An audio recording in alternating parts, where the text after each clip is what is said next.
Live on Sky News Business, this is Trading Day, The Close.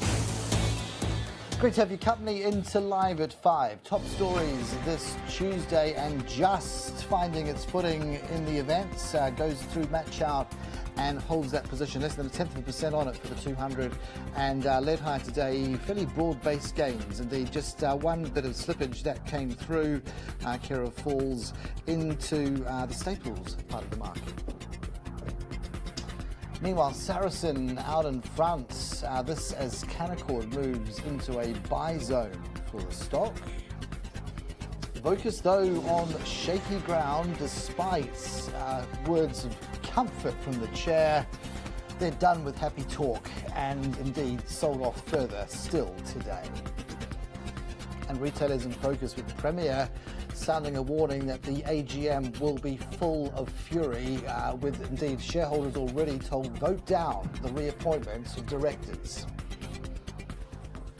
In for Live at 5, Henry Jennings from Marcus Today. Henry, welcome to the show. Great to get your insights. Again, the sun was shining out there. Yep. Kudos to you for breaking out of your relax. So not that you were off to the beach, but you can forgive. I mean, 4.8 billion, pretty derisory, is it not? I mean, is that just a sort of a weather phenomenon? I don't know whether it's a weather phenomenon, Carson. Stroke. It could be heat stroke. And certainly the market seems to be consolidating at these higher levels, which is pretty good.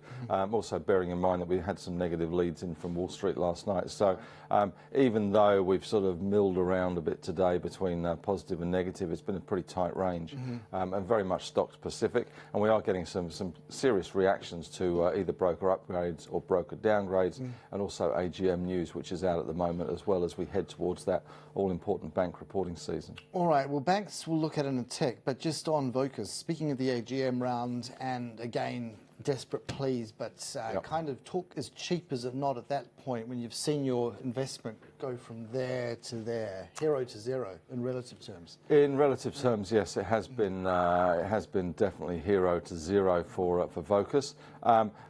It's kind of getting interesting at the moment. I mean, they are making all the right noises, but at the moment talk is cheap, and we've yet to see some runs on the board, and it would be nice to see some progress being made. They have got a pretty big job in front of them, I guess. But don't forget, private equity was interested in this stock, so you know, it's not to say they won't, they will not come back at some stage, but certainly management is starting to do, or at least talk the right thing, selling down assets, reducing debt, getting the show back on the road. But it is going to take a little bit of a recovery in the sector, and some runs on the board to get investors back on board. Quite. Now, just as a kind of a segue to that, from disposals to acquisitions, we know, fresh in our mind, that you've seen that exchange of assets from Origin across to, I always confuse the two, Oil Search and Beach, but in this case it was Beach.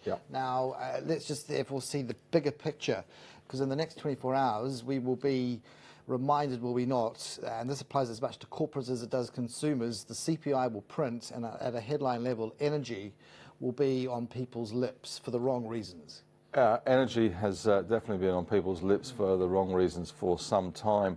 It seems to have been superseded this week, at least by the NBN talk. But certainly two problems for the government, and CPI. I guess this could be a kind of a quasi good news story in terms of actually inflation printing higher, which will certainly help the Reserve Bank, and certainly might take some pressure off that low wage growth, and we might actually see people starting to get some wage rises on the back of it. So it could be a good news, bad news story, but you know, certainly there's a lot of volatility in people's power bills, and I know the headline is saying that power's going up, but you know, I personally did a deal with our power company, and it was extraordinary, the reduction I got. It was like 24%. Kudos to you. And it's not difficult to do. You just got to ask, basically.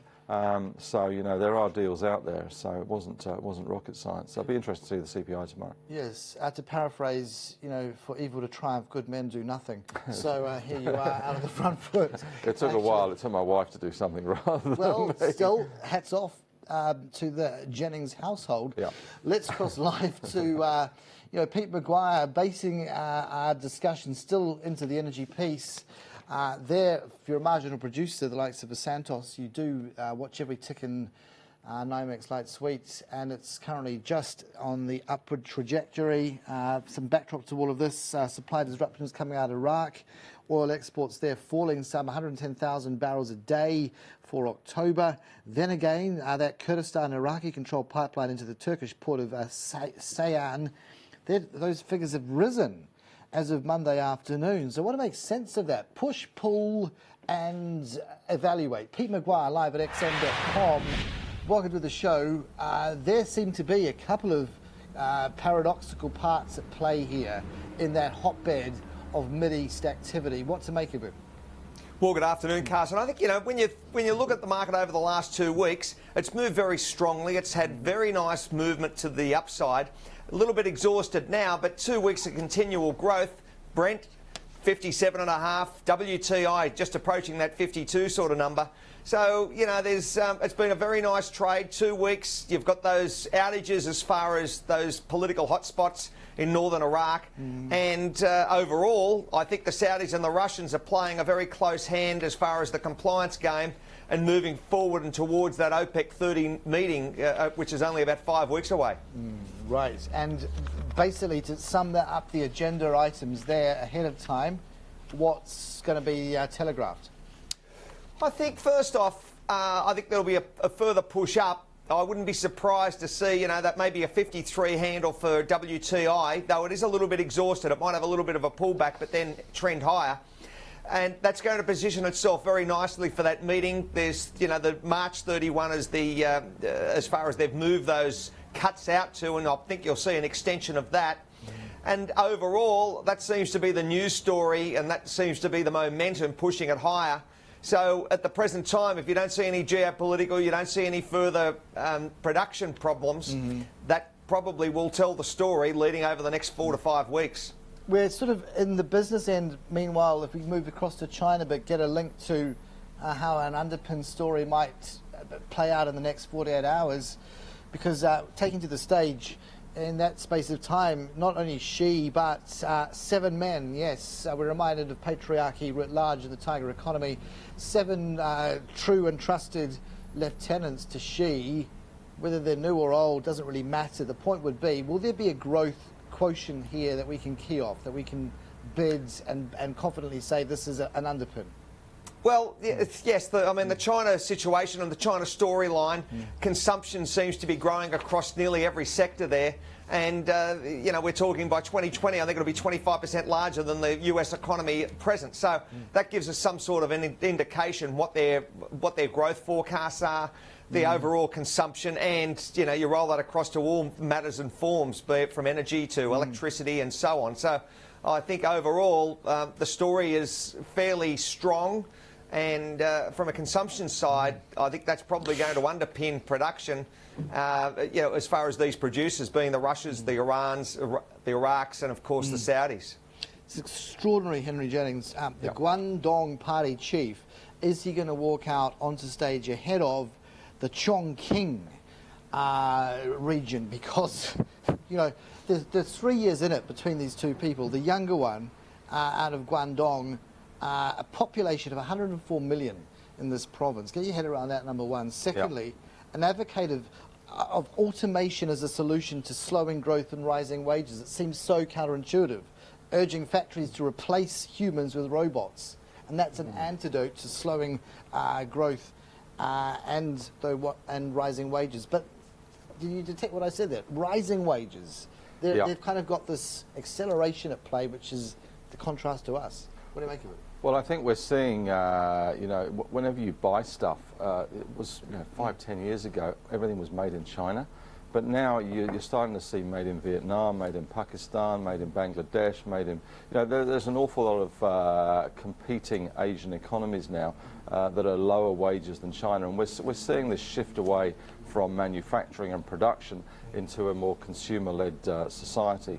And obviously this last week with the 19th plenum, the leadership has probably pushed that button a little bit further as well in terms of pushing them away terms of environmental concerns, those green growth concerns, moderately kind of wealthy as opposed to let's just go for it, guys, at all costs. So, you know, there is a change going on in China at the moment, and it is a very much confident, more confident China striding the world stage, a very much more aggressive China in terms of where its place in the world is going to be, where its assertiveness.